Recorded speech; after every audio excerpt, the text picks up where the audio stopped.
Hey guys, and welcome back to the Geek Street podcast where the street speaks once again. My name is Jess, and I have my buddies over here, Sean, Eric, and Harbin. Say hi, guys. What's What's up, up? guys? Oh. Hello, hello. Okay, so we are here to talk about What If episode 6. So basically, what if Killmonger saves Tony Stark? So I would say this episode wasn't as exciting as the previous ones, especially like Doctor Strange and everything. But it was exciting in its own way because of the plot twist. Like throughout the episode, we were wondering like, what is Killmonger's motive? So again, spoiler alert, if you guys haven't watched the episode yet, please make sure to go to Disney Plus Hotstar, watch the episode before you watch our breakdown over here. Okay, so without wasting any time, let's jump into What If episode 6.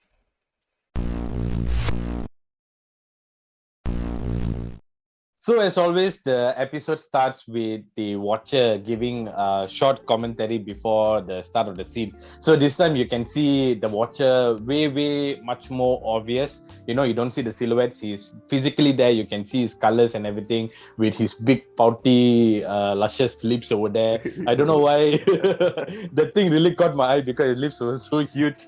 So, he mentions that every journey has a beginning. So, of course, it begins with the very first scene of the MCU, which is the opening of the first Iron Man. So we see the mountain range of the Kuna province, and we see the military convoy where the Humvee that Tony Stark is in, going on the way to the Jericho missile demonstration.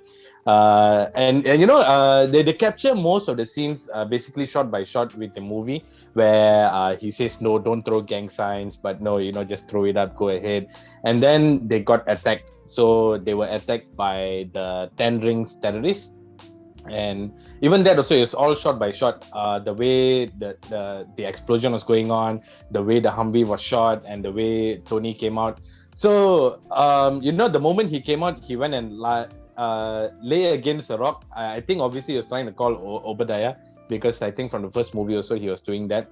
And this time the missile drops. He sees the missile, but instead of exploding, we see Eric Killmonger saving Tony Stark. So he takes the missile and he throws it away and it explodes. So from there onwards, suddenly they became best friends. They were like walking into the horizon and everything. Then the Watcher says, "Heroes are not born, but they are forged in darkness." So we get to see a few cool shots. The scene where Tony was building the Mark One suit in the cave, and then we have the Avengers grouping up scene, and then we have the end game scene where Tony snaps his finger with the Infinity Stones. You know that particular scene, the finger snapping. Okay, you all know that the voice actor for Tony Stark is not Robert Downey Jr. But I was just that about to particular mention. the particular scene, the finger snap, they actually borrowed the audio from the Endgame scene itself. So it's actually Tony's voice, but not him voicing, but they took the audio from the movie just for the iconic scene. I think they didn't want anyone else to say that particular line, so they just borrowed from the audio and just put it here. Yeah, in Okay, reference I to what didn't know Harvin that. was saying, in what if it wasn't played by Robert Downey Jr., but it was voiced by Mick Wingert, and he's actually a very known Tony Stark voice actor because he's been voice acting for Tony in the cartoon series, in the comic series, way back so long ago. So they actually brought him back just to maintain his role and make sure that nobody else steals his role or Robert Downey Jr. Mm. Yeah, I think it's So they Mick Wingert. Mick. I think it's Mick Wingert. okay. Mick Jagger. So right away we jump into the press conference. So obviously, in the first Iron Man movie, he mentions that he wants to stop creating weapons. But in this case, we see Obadiah Stane over there. Of course, he was the villain from the first movie.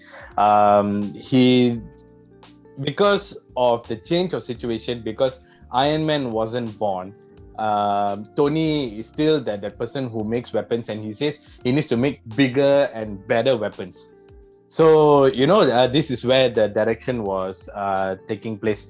So of course, Happy and Pepper Potts were there while Eric Kilmonger was there, and they were giving Eric Kilmonger the stink eye because they sort of like suspect him for something. And Tony, being Tony, he immediately promotes Eric into new chief security officer, which was supposed to be Happy's position. From Iron Man 3 onwards, he was the chief security officer. So Happy was like, oh, that was supposed to be my position and everything. And then we have Christine Everhart, of course, the news reporter from the first Iron Man movie, who slept with Tony and also did a news cover on Tony. She's appearing a lot though. Yeah. Even in What If Doctor Strange episode, she was also in it. I think she's gonna appear a lot more. I think she's gonna be like the Jonah Jameson for MCU. Yeah, maybe because Yeah. because this news channel is like the Marvel news channel, WHIH. So she's one of the reporter, right? So it's cool. And of course, this particular series, this particular episode takes culmination of Iron Man 1, 2, 3, and of course culmination of Black Panther and everything. So obviously Iron Man, you will know she's a reporter. So it's a cool Easter egg. But we do realize that she just came in for like a 2-second scene, just asked her like a few questions, and still they brought back the same actress to do that voice. So then again, Marvel is just doing all they can to maintain the originality of the movies and the series. Yeah, like I said in previous episodes, that I think these small characters that they're bringing back, actually they want to give them a little bit more role to play, rather, because like in previous movies they come for one scene, or maybe one movie, but not even the entire movie and things like that. So I think they want to bring back these characters so that they can give them some sort of significance within the MCU itself, lah. Yeah. So I think that was what they want to do, lah. Yeah, and knowing Marvel, they spare no expenses. They'll just do everything by the book just to keep the fans happy. I'll pay you 1 million an hour. Come and do voice. Yeah. So Christine interviews and she asked, how is it that Eric was there at the same location as Tony Stark? So Kilmonger, he reveals saying that he was actually deep undercover with the 10 rings, and then he found out that they were planning to hijack Tony Stark and everything. So it became like a big commotion and all. And then Eric mentions that he found Obadiah Stane's transaction with the 10 rings. So whatever documents and all, he just revealed out there, and they immediately discovered that Obadiah was the main villain. And then Happy was happy punching him in the face. So Obadiah's story ended right there and then. Okay, and then the Watcher also mentions that a man is safe, but a hero was lost. So Tony was safe, but then Iron Man was not born, and a villain was given a new chance. So of course Eric Kilmonger was a villain in Black Panther, and he was given a new chance, but there was still something fishy going on there. And then we immediately jump to Tony's mansion, which I've always loved. So Tony is having a drink with Eric, and then from Chief Security Officer, he immediately promoted him to COO. Yeah. So, and that was Obadiah's position. So he immediately promoted Eric, and then he said, "Oh, we are like Butch and Sundance." Butch and Sundance is a reference to an 1969 cowboy movie lah, about this partner duo like that. So Pepper was not happy with of course this thing, and then she meets Rhodey. Rhodey was just right outside, and they were talking about Killmonger's history. So Rhodey did a very deep research, and he revealed that Killmonger was part of a ghost ops because they are assassins and everything. And Pepper says that it's very fishy because she wants to know what does Killmonger wants, because everybody wants something. So this is like the foreshadow. We know that the things are going to turn out differently from here onwards.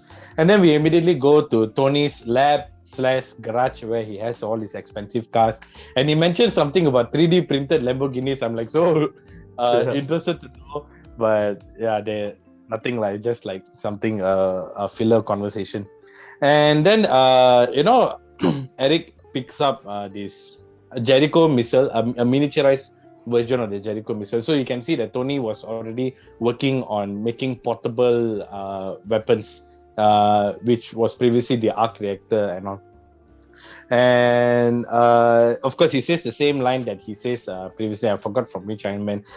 Peace is all about you having the bigger stick than the other guy, because that's what his father Howard Stark says. And this time, Eric mentions that his dad died in a gang violence. So it led to believe that his father wasn't killed by King T'Challa in Oakland. And he also mentions that he plans to build an automated combat drones. So Tony immediately agrees to build it, and it's called Project Liberator. So the design was a very Gundam design, and they reference Gundam over there. And he said that he likes anime and all, and they immediately start building one. So over here you can see there's no Iron Man, but now there's the Liberator. So they build the Stark Liberator Mark 1, and they did the testing, and it didn't work. So Tony said maybe we can miniaturize an arc reactor. Then he said, oh no, that's a dumb idea. So one of the most wonderful idea that ever happened is just taken and thrown. And then Kilmonger says we need more vibranium instead. And then of course there's a reference to Captain America when Tony says his father used up the last of it during the war, which is Captain America's shield. But somehow Eric has the ring, for the Wakandan ring, because that is the ring of the prince. So we know that that the father is still the prince of Wakanda. So how did he die is was still a question over there. So they used that ring and to meet Ulysses Claw. So Ulysses Claw, since as you guys know, from Avengers Age of Ultron, he was supplying the vibranium to Ultron. So this time, Tony and Eric Kilmonger decide to buy vibranium from Claw. So and of course he puts the ring, and then he brings out that hologram of that elemental structure like we see in Iron Man 2. So this one is looking at the elemental structure of vibranium. And then he says that they should send Rhodey on a diplomatic endeavor to meet Claw and to purchase the vibranium. So this one it's back to the salvage yard in the African coast, same like in Age of Ultron, where Ultron meets Claw. And while they are in that abandoned cargo ship, Claw says that he has the Dora Milaje spear, and he shows the other vibranium over there. And immediately they were breached, and we see Black Panther, King T'Challa. I'm so happy to see that, because we know that Chadwick Boseman was still involved in this episode still. So they have like a fight and everything, and he was like slashing and bang bang bang and all. And then we see the main villain, which is Eric Kilmonger. So he uses the sonic taser. This is a bigger version. If you watch the first Iron Man, Obadiah will use the small sonic taser on Tony, like to make him paralyzed. So he uses this slightly bigger version, and he kills T'Challa and Rhodey. So this episode was going a bit dark, because I see there was a lot of backstabbing and murders going on. Double crossing and triple crossing. Yeah. But all this is just done by one person towards the end. Exactly. Yeah. So the whole time was like what does this guy want? Yeah. And I think we still don't get it until the very end. I think at the very end, so I don't think we still get the whole entire motive. Yeah. We still don't know the motive. Yeah, I think we get there later. Okay. So they both die, and Killmonger made it look like Rhodey and T'Challa killed each other. And then the Claw and Eric, they start working together with the vibranium. and we also see the funeral for both, one for the king and one for the general, Lieutenant Rodi.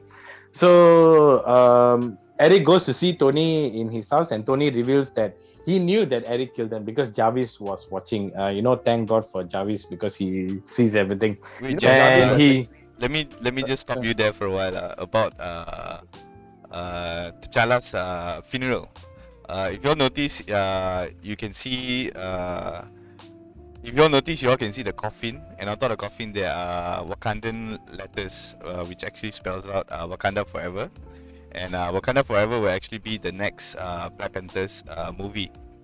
So this is actually a subtle way of hinting that maybe this is how the movie would start, since we don't have Chadwick with us anymore. So they probably will start it that way to continue with the movie, continue with the story. And a small subtle hint would be you can actually see the coffin floating. You don't see any of the soldiers carrying it. So that will be how advanced their technology is, that you can actually have a floating coffin. Literally a floating coffin. I would like a floating coffin. Yeah, I'll give you I one. would I love mean, that. I'll give you one. Don't make me float in the river lah. I'll sell my kidney and get you one. Yeah, let you float. For Harvin, just tie a few drones underneath his coffin and just fly a little. Okay, wait, just when Jess was talking about Jarvis, actually Paul Bettany came back to voice Jarvis, because back in the movies also during the Jarvis era, the computerized AI, it was still voiced by Paul Bettany. So it's cool they bring back. Actually, when Jess talked about Rhodey, we all do realize that John Cheadle actually they retconned the whole thing back again. They totally forgot about they cut off the Terrence Howard version of Rhodey back in Iron Man. The same thing they did in episode 2 or 3 was the one where the Hank Pym was killing the Avengers. That episode you see Mark Ruffalo takes the place of Edward Norton when Black Widow goes to search for them. So they are literally whatever the mistakes or whatever the recasting all this is, they just like cut it all out and make it into the MCU version of the current MCU version of the castings. Actually, during the intro, you can see all the names pop up. So when the names all pop up, I kind of like expected to see like Vision and I kind of expect, because we're already like episode 6, we have only 7, 8, 9 left. So I expected this to be a hit banger where we see most of the characters in. So when I saw the intro with Paul Bettany and Chadwick, so I was like, okay, this is going to be like one of the episodes where we see the gathering or the link. But unfortunately, no. But we still get a hint of Jarvis, which is nice, because I don't think we hear Jarvis anymore, since he's already Vision now. Yeah, true. Yeah. To me, I think what Marvel is trying to do here is that I think they're trying to slowly like build up the characters towards the end, and like what we talked on previous episodes, they're slowly trying to build up. Like I said, maybe they like what I think we also discussed is that there might be a multiversal war at the end, right? So I think that is what they're trying to do, lah. Don't give us too many things for us to be excited about. So they want to build it up slowly, because I think we also have a season 2. So how they build into season 2 also matters what they do now itself. I don't think all the footages we have seen will come out in season 1. Like somehow I feel that way. Like there will be one way for them to sell us out, lah. So and there's a lot of footage we haven't seen yet, to be honest. And we see like a lot of linkage, lah. I don't think they can link everybody and everything into one episode. So I think we're gonna miss out a few stuff and probably see maybe in post credits at most, and then they'll continue at season 2. I think at the end of this breakdown, maybe we can just go little bit on our theories on where this is going and what we're gonna expect to see in the next three last episodes. Cause I think the 3 last will be the bang, The bomb one. Yeah. bomb, yeah. Anyways, just back. Okay, moving on. So, as I mentioned, Tony knew that it was Eric who killed them. So he uses the Liberator to fight with Eric. Okay, but somehow, he went freestyle and he fought with the Liberator, and somehow magically his shirt tore, and then he was shirtless just to show his scar, and he stabs Tony with the Dora Milaje spear, and I thought Tony wasn't going to die because he stabs him on the shoulder, okay, but then somehow I guess he shoves in further deep and Tony dies. So I feel like What If is a bit harsh on Iron Man because I see Iron Man die. I think this is like the second time or the third time if you include the zombie one. But yeah, I really pity Iron Man. Yeah, he died one too many times in the MCU already.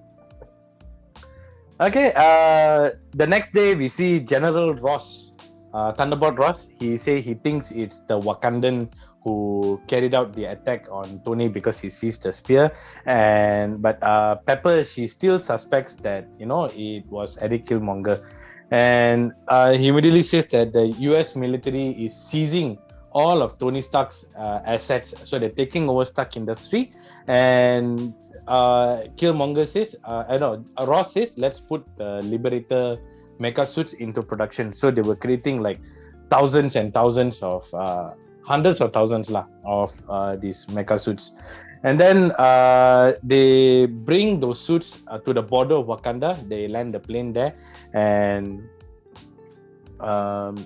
we see Claw was waiting over there, and then Eric says, let's go for a ride, and they actually drive off to the Wakandan border, that hologram border. So Claw was just showing, and then Eric immediately kills him. So another double crossing over there. I guess it was sort of expected that double crossing thing. So he kills Claw and he brings Claw's body, just the same from the Black Panther movie, and then he immediately introduces himself as Njadaka, the son of Njobu, and he shows his lips where he has that ID over there. ID, passport number, is it? Password is like, I don't know. It's like ID IC lah. Serial number. It's a serial number. Where like shop, you can scan the thing, and so they Wakanda will scan it for you. Yeah. He showed that thing from his lips. So he meets the king. We see King T'Challa, Queen Ramonda, and a young Shuri. At first I was like, why is Shuri so small over here? And this is something I feel like us as fans we wouldn't have realized, but then Marvel still put into account because this took place in 2008. So by right, Shuri should be young. Yeah. This was actually very, very early on. It explains why if you all notice, I don't know whether you all notice, you see Killmonger's body, you can see that he has that braille kind of thing that marks how many kills he has. You can see that in the movie, in Black Panther movie, you see that he has a lot, but in What If, he actually has, I wouldn't say little, but I think only a quarter of what he has in the movie. So you can actually see how it develops over time, how much of people he actually killed then and then later. It took me a while also to realize that, wait, why is Shuri small? Only when I saw Shuri then I was like, okay, this probably happened a long time ago, way before anything would have happened. Yeah. So back to the beginning of the MCU. The dinosaur ages of MCU. The dinosaur ages. So yeah, and he mentions to King T'Challa that he wants to prove his loyalty to Wakanda, and that's why he's here. And then he mentions about watching the sunset from Mount Bashenga. So T'Challa says that he tells the same story to his son. So Mount Bashenga is the mountain where T'Challa brings Eric Killmonger to see the sunset at the ending of Black Panther when he dies. So it's a very iconic mountain over there. And he, of course, this is another twist over here. He brings the drones, those liberated drones, into the close to the border, and then he says that those drones are the enemy. It was the doing of Tony Stark.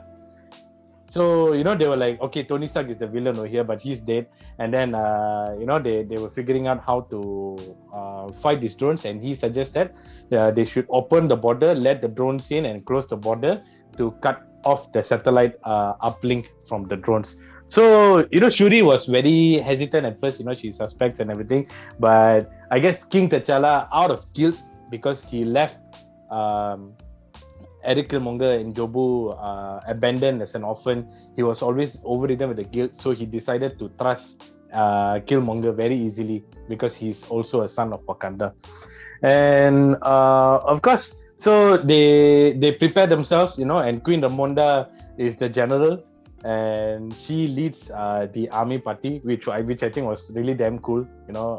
She leading the army, and they let the drones in. They opened the border, and they let the drones in, and they came, and it still worked exactly as they planned. The satellite uplink got cut off, and the drones died.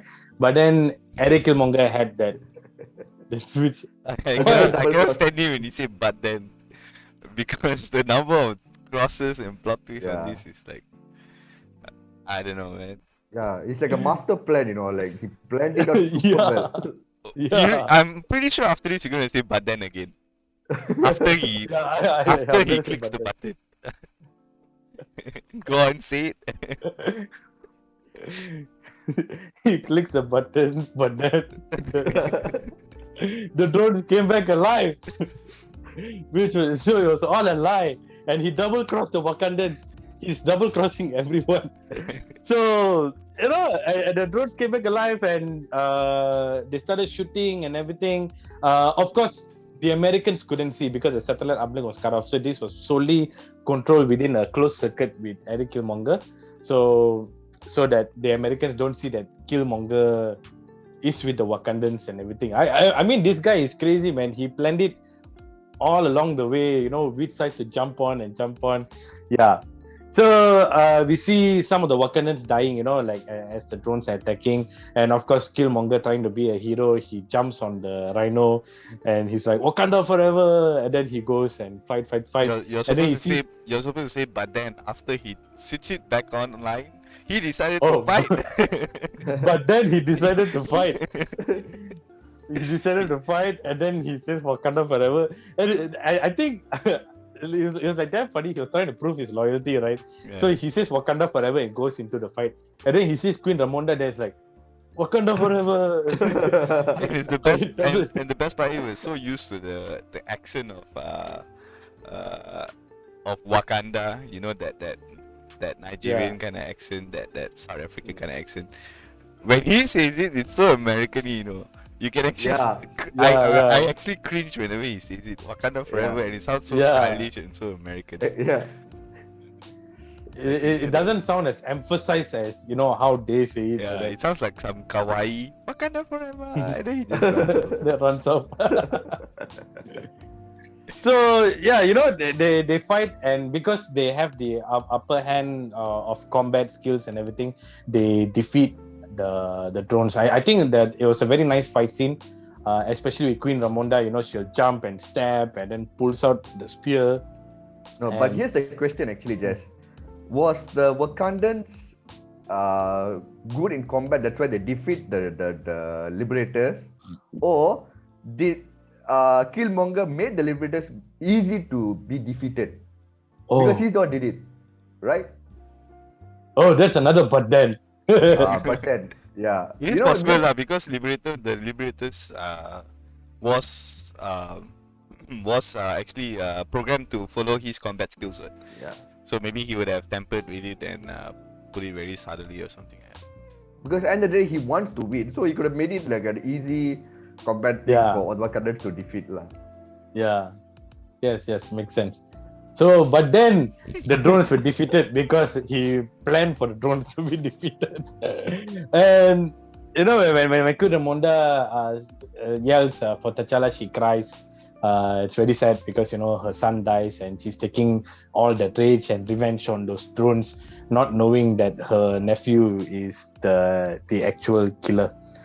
And so the drones are all defeated, and Killmonger, he stands at Mount Bashinga watching the sunset, and T'Challa, finally trusting him, offers to appoint him as the next Black Panther.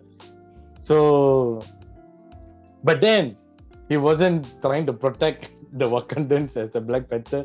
He wants to liberate the other Africans outside of Wakanda, because that was his entire motive since the Black Panther movie No, itself. but So his that's the intentions. movie, This series, it's kind of not spoken of what his real motive is, like what he actually wants out of this.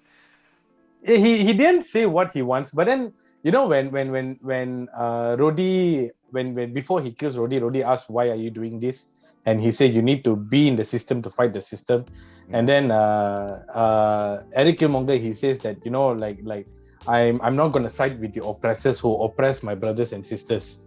Yeah. So that is the same line he uses in the Black Panther movie to liberate the brothers and sisters. So I guess that's the direction it's going. But of course, ruling a world, but then he wants to rule the world at one side at the same time, I guess, as the Black Panther. He wants to do good, but then the amount of bad to do good is what he did, killing people off. Yeah. Because he wants to fight the system. That's the main point actually. He wants to change the system. But to change the system, he has to do all of this to change the system. So it's more like an anti-hero kind of character. Yeah. Like in the movies, he that's also true, wanted power. because Yeah, go ahead, Sean. yeah, no, so that's kind of true what Harvey said, because like I think his motive stays the same, but his method change, how he wants to overcome it. I would say he I wanted guess- power lah. He just wanted power, and whatever he'll do, whatever it takes to get power to do what he wants, I guess. Power. Yeah. So, there are a lot of possibilities with him becoming the Black Panther. So, of course, he becomes a Black Panther. But in order to become the Black Panther, he has to take the heart shape herb. And, of course, he takes it and he goes into the astral plane, where we see in the movies all the previous royalty kings lie around as actual Black Panthers in the trees. So, I guess that is maybe the final scene with King T'Challa. I guess it's like a nice goodbye, because he's in the astral plane, dressed up white, and he asked Eric Kilmonger if what he did was worth it. And he says that this kind of power will consume you. So we over there also we know that Eric Kilmonger is going power crazy. Like his motive is there, but he's going power crazy, and it's going to ruin him one day. And he still doesn't care, and he still goes ahead and becomes the Black Panther. And we see back in the US, we see the poster. Wait. Let me stop you first. Just I don't know whether you all noticed, just a subtle info. In the movies, if you all notice, when Eric Kilmonger takes the herb, he actually meets his father instead in his apartment. And the reason why is because at that time he actually forced the Wakandans to give him the herb. So it was more like his guilt or conscience, or his father telling him that what he did in his method was wrong, that kind of way. But this time in What If, he was actually presented it, he was actually gifted it. So when he was gifted it, he was taken or addressed like a king, and that's why he was actually in the proper soul plane where all the kings are, where all the not old panthers are, where all the ex-Black Panthers are and stuff like that. So that's the reason why he was there instead of his condo with his father. That's just a small touch that I guess Marvel wanted to do it. I think, or else they would have done it in the apartment or something. But it's True. Yeah. He earned his right as a king there. Yeah. Kinda. Nice I wouldn't touch. say earned. They believe he earned. Yeah, they believe he earned. Because a lot of but thens led to this. Yeah. But then So yeah, when you go back to the United States, we see a poster says only you can avenge Tony Stark. So maybe the Avengers were built just to avenge Tony Stark. I don't know. And it gets worse from there onwards, because General Ross, he says that he wants all the Jericho missiles to be aimed at Wakanda. So we know that the war is not over. It's just getting bigger. So we don't know how is that going to turn up. So and Pepper says this is all not necessary, because she knows that Eric Kilmonger is the one who did all this. And she goes into the office and we see little Shuri. I don't know how Shuri went there. She probably took one of the Wakandan ships and came there, I guess. Or she probably took a flight in transatlantic or something. So she meets Potts in the office and she says that she knows the truth because she saw the footage from Jarvis. She said Tony Stark may be a genius, but he's not the only genius. So, and they decide to work together to take over Eric Killmonger / the new Black Panther. And yeah, that is the end of What If Killmonger Saves Tony Stark. It was quite short. It was simple. It was very simple. No hanky pankies, a lot of double crossing, triple crossing. I don't know how many crosses there was. But I don't know how they're going to connect the dots with other episodes we've seen.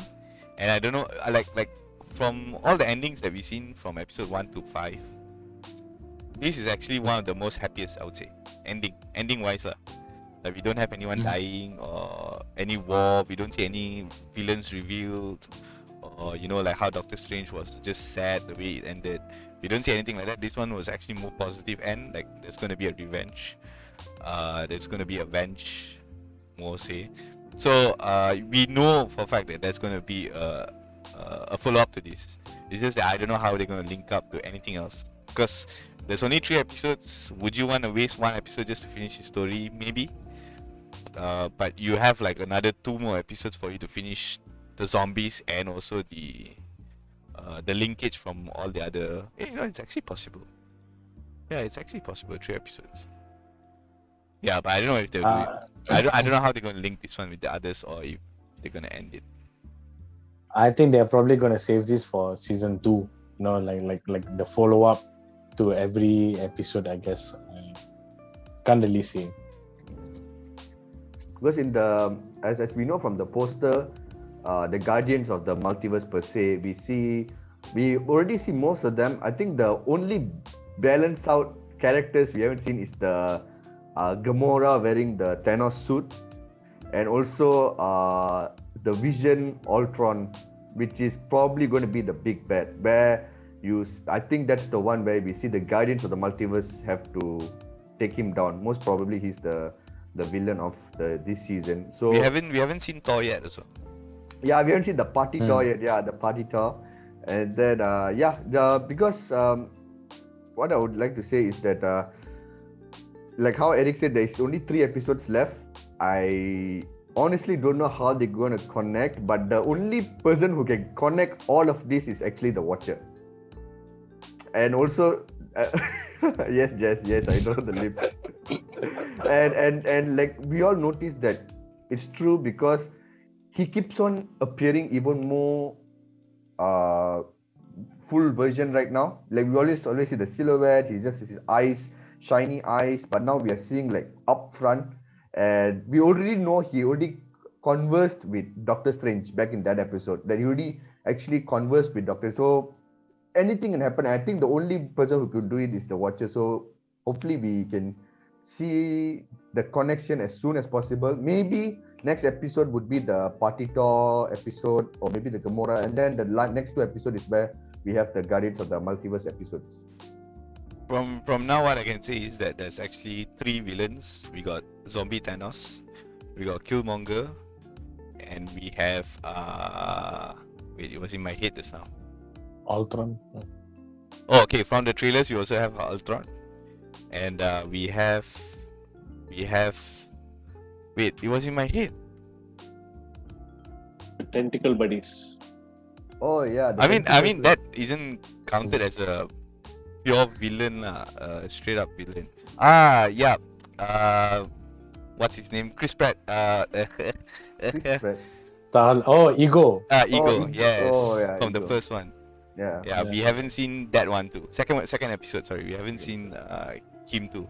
And from the trailers and the teasers, we see him actually being one of the villains, and then we never see any tentacles. Of course, there's a couple of villains left to review and a couple of stories left to end. I agree with Harvin. I think Watcher will eventually intervene and maybe get all them to cross over multiverses and try to fend off war and save the entire universe or something like that. Why laughing? He'll probably slap all of them with his lips. Mwah. What's wrong with you, man? Guys, Jess is just so engrossed in the Watcher. No, I also feel that we have like all the episodes have like a sort of like either a cliffhanger or like something to look forward to. So I don't know whether Marvel is just putting it there so they can continue the story later on, or whether there's any connection with why all the episodes actually have like at the end there's something to continue with, rather than just ending it there. Okay, this is the story. What if this happens? But then at the end, there's always something that they can continue with. Not all right. Episode where the Avengers went DOA wasn't right. That one didn't have Got any. The Loki Captain America. Oh yeah. Captain America. Yeah, like the first episode we see Captain Peggy Marvel. Carter. Yeah, correct. Yeah, like the first episode we see Peggy Carter meeting with what do you call Nick Fury and Hawkeye, and then we see the second one is Ego and coming to meet Peter Quill. Peter Quill. I don't know why I say Chris Pratt. And then the third episode was Doctor Strange. No, that's fourth episode. That one What is is the third Avengers. episode? Third episode is DOA. when Avengers went DOA. Avengers DOA. So then at the ending there we see Cap Shield. They're going to go Captain and Marvel. get Cap, and then Hey, no. We forgot about this one, T'Challa. I think that's the third episode. That's second. That's T'Challa was Star-Lord. Second. one. Oh, okay. The third yeah, one the is second the episode, Avengers went DOA. And then the fourth one Yeah, and then was the fourth one. Doctor Strange. Doctor Strange was the only one that Strange, yeah. didn't have a full-up ending. We only proper see him. ending lah. Yeah. We only see him. But we still see him in the Sonic. trailers lah. Yes, a lot of trailers. Even the mid-trailer, we actually see him with Thor now. Yeah. That one is new. I didn't see him with Thor. That one is new. Yeah. And then the fifth one was the zombie. Zombie. Yeah. And that one too, we have a ending where Thanos baddie Thanos. Yeah. Looks damn scary in that one. Yeah. I'm excited to see that one. Actually, we see that Thanos, how they play the Star-Lord episode, the T'Challa Star-Lord. You see Thanos being very good guy and everything, very happy-go-lucky fella. But then after you see again the big bad version in the zombies episode. So Yeah. Marvel is playing around with the characters. Eventually, I think we get to. As we all know, the rumors. What if episode is so important because as we head into the multiverse in the movies, the possibilities of seeing these characters popping out is very high. The Captain Carter, Dark Doctor Strange, and everyone. So I hope everyone please do continue to watch What If episode because as we all say that this is not like a one-off thing and it's not like people think it's not connected because it's animated. No, it's connected to the MCU. The only reason why it's animated because the budget for What If episode is not easy to do it live action. So I really hope the audiences do watch all the What If episodes because it's very important. Yeah, watch the What If episodes and then you watch the breakdown. Yeah, don't forget the breakdowns. Yeah. Okay. So I guess that's all from us. Hope you guys enjoy the breakdown and as we mentioned, another 3 more episodes of What If to go. So just make sure to follow this whole season with us, and it's going to be exciting later on. And also don't forget to leave your comments down below if you have any other theories that you would like to share with us, and also don't forget to like and subscribe the Geek Street. And that is all. We are the Geek Street, and the street has spoken. Till next week. See you guys. Bye bye. Bye guys. Ciao. Ciao. Ciao.